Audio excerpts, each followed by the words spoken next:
going to be covering the priorities for LSIS in the coming year, and we're thinking about those under 7 headings, none of which I think will be unexpected.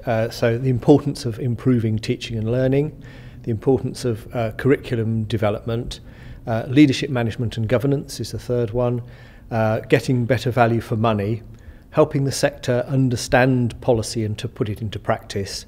The standards and qualifications work we've inherited from Lifelong Learning UK, and then getting LSIS itself absolutely fit for purpose and ready for the future.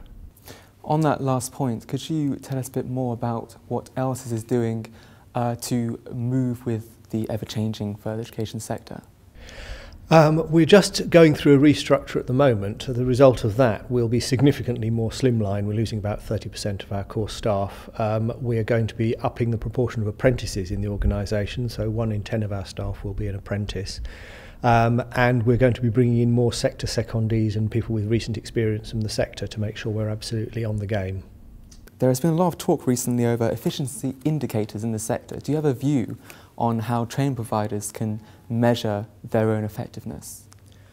I've had a very long discussion with the researchers who are undertaking that piece of work, and I think that it's the idea that we could produce some magic indicator that would enable everybody to compare with everybody else is not viable. But the best focus is on like for like, so using close comparators, identifying those areas where you can make real comparisons about what you're doing in terms of space utilisation or class size or the types of provision that you're providing, the sort of outcomes you get for the inputs that you're making. If you're doing it in a similar area, that's most likely to give you a real indicator of whether you're efficient or not compared to others. What would you say is the biggest challenge the further education sector experiences at the moment, and what do you think the sector could do to overcome that? Immediate challenge is the one of coping with the budget reductions that we have to make sure that we continue to deliver the best we possibly can for learners in the context of the money that's available.